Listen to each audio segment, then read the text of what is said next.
Welcome, everyone, to the second episode of MadChat, your school podcast for library updates and exclusive interviews with your favorite authors. My name is Henry. And I'm Katya. Today we're speaking with Marissa Meyer, author of the Lunar Chronicles series. Marissa visited Madison last year to talk with the whole school about her awesome book series. Her book series are a very interesting twist on the grim fairy tales with characters like Cinderella, Snow White, and even Little Red Riding Hood. But we're really not the storytellers here, so let's let Marissa do the talking. Hi, Marissa. Hi, guys. Thanks for having me here today. Yeah, it's great to hear from you again. It's really exciting. Yeah, very exciting to be back. Virtually this time. Yeah, virtually. Through Skype. So we heard that you had a lunar launch party for your book winter. We did too. So we had like lunar themed cookies with like shoes shaped cookies and all kinds of masquerade masks for the ball. It was really great. Oh, that's so much fun. Yeah, we just wanted to hear how yours might have gone. Oh, it was great.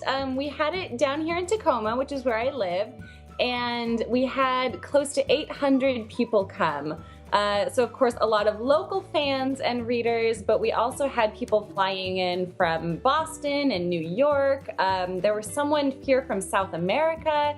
It was crazy. We also had the cover artist from the books flew up from California and was here to sign posters. There was food and apple cider. Everybody came in these glorious ball gowns. We had actors there to portray some of the characters. It was really a spectacular night. It exceeded all of my expectations, so it made for a really great way to celebrate the end of this series. Yeah, did you dress up too? Oh, of course, yes. I wore a fabulous ball gown because how many opportunities in life do you get to wear a ball gown? So I had a really lovely ball gown. I felt like a princess. I had a tiara and elbow-length gloves. And the whole shebang, and it was fantastic. I couldn't have imagined it being any better. Yeah, it's really exciting. And so now we're here on Skype, which is really great. And we loved having you here at Madison last year, and here we are again. Yeah. Get on with it. Okay, so today we're going to ask you some questions about your life in your great books, and then we'll have our awesome 1-minute roundup game at the end. Okay. All right, cool. So let's hear our first question. How do you feel now that the Lunar Chronicles series is over? Oh gosh, it's kind of a bittersweet thing. I was writing this story for close to 7 years. Since 2008 is when I started it. So it was really hard kind of setting it aside and, thinking I'm done with this world. I'm done with these characters I've come so close to these characters. They really start to feel like real people to me. They feel like my close friends. So there are certainly days when, I wish that I was still back with them, still going on their adventures. At the same time, however, I have a gazillion ideas for other books and stories. So I'm certainly at no loss for things to write. And I have a couple new projects in the works that I am very, very excited about. So that's where the sweetness comes in. You say goodbye to this world, but then there's always other new fun things to move on to. Yeah. So we also heard about maybe a Heartless coming out in November, right? Yes, that's right. So my next novel, my first standalone novel, is coming out on November 8th. And it is called Heartless, and it is a prequel to Lewis Carroll's Alice in Wonderland and kind of tells the origin story for the Queen of Hearts and how this very kind of normal teenage girl would go to become the infamous bloodthirsty queen that Alice gets to know. So it was so much fun to write. It's very different from the Lunar Chronicles. I've kind of swapped out all of the science and the technology, and now instead in Heartless, it's all whimsy and magic and frivolity.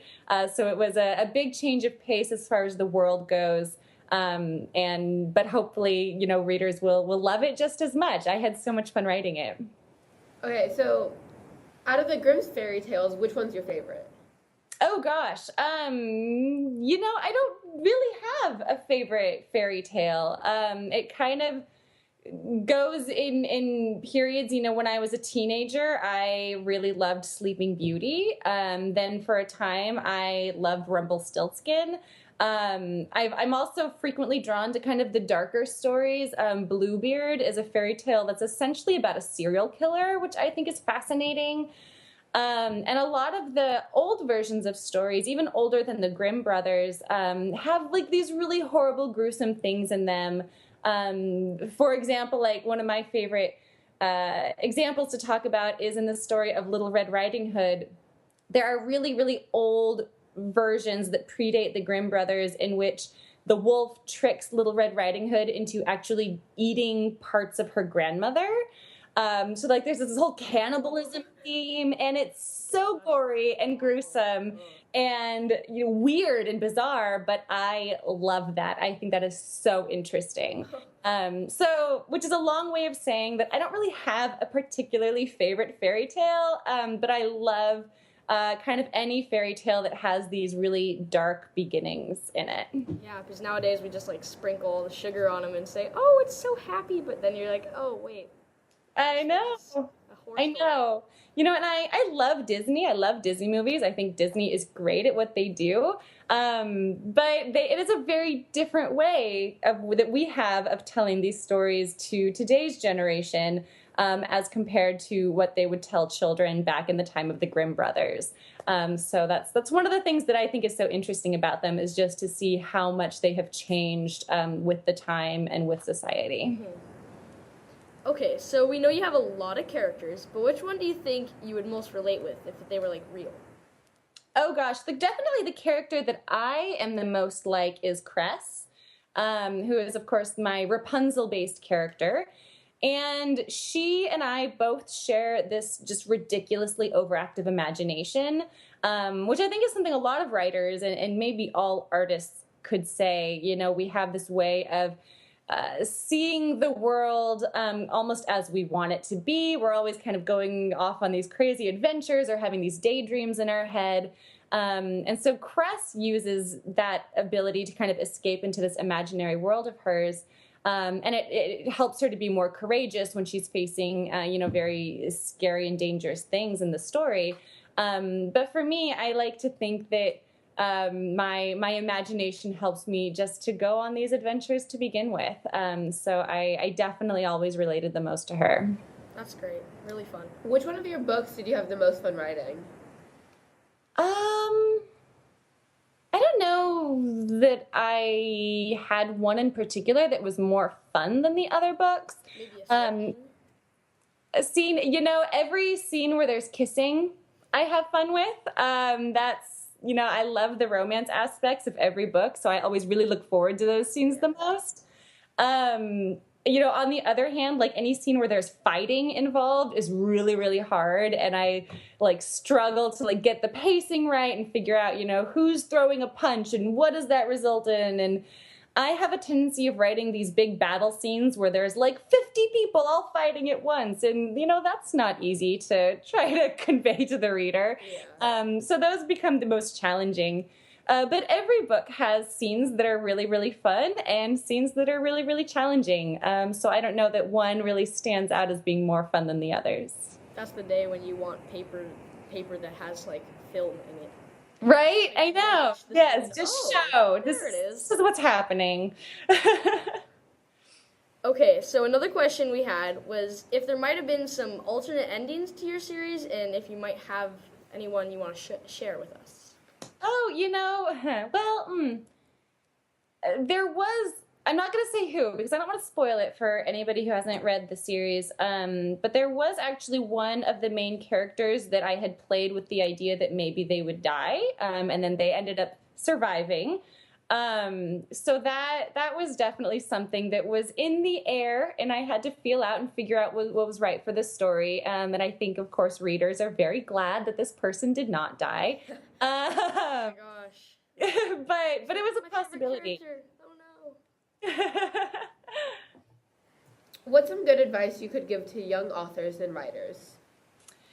For me, I think the most important thing when you're, still young, still starting out as a writer, is to really take the time that you need to focus on the craft of writing and the art of storytelling, and really think about what stories you love, what you enjoy about the writing process, and focus on that. I think you have to build this foundation of passion just for telling stories and for writing, because once you start thinking about things like publication and marketing and the audience that you're writing for, it can be, there's a lot of, not bad things necessarily, but there can be a lot of ups and downs in the world of publishing.